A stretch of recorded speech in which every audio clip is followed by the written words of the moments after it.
tayo using all hog riders bat spell kasi rush lang yung kalaban natin. Yan, so banatan na natin agad yan mga perdi. Simulan na natin dito para mawala na tong Eagle Altiririt. Yan, sabayan na natin ng Warden. Yan, so, dito na banatan na natin yung mga yan mga perdi. Alright na yan, sabay bat spell tayo mga perd. Okay, bat spell. Alright. Alright na, waiting na lang tayo mananalo dyan mga perdi. Ala, sige. Okay. Ay, dat pala, hindi muna ako nag-bat spell, no? Pero okay lang, sige. Okay lang, okay lang. May heroes pa naman tayo. Tsaka defense naman ng pinupuntahan ng mga, ano? Defense naman yung pinupuntahan ng mga rider. Hindi, paana na tayo. Ability na tayo. Okay na yan, no? Rider nga lang bumabanat dyan, eh.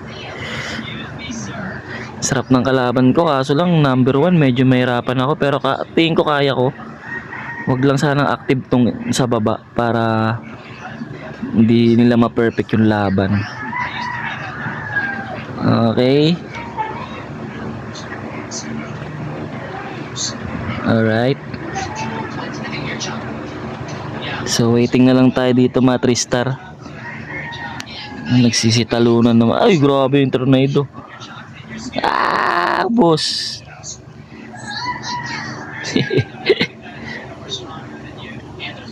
Okay, naubos din yung oras ha. Kamali ako, nilapag ko kagad yung bat spell kasi. Pero okay lang. Wala, din muna ako nag bat spell kasi pinaubos ko muna dapat yung defense bago ako nag bat spell. Nagmadali. Okay. Eros, ang lakas pa rin yan. Rinig yan dito. Kabinaan mo kahit konti lang eh.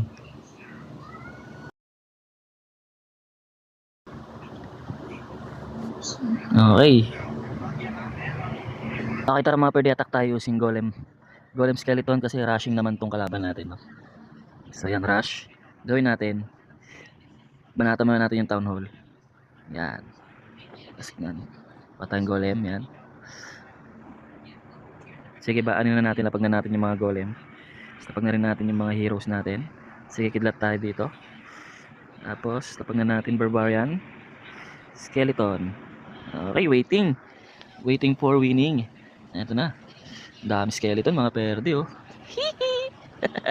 So ability tayo kay Warden, yan. Sama-sama kasi yung mga defense dyan, eh. Tapos wala na, hayain na dito. What a defense. Sige, ability tayo.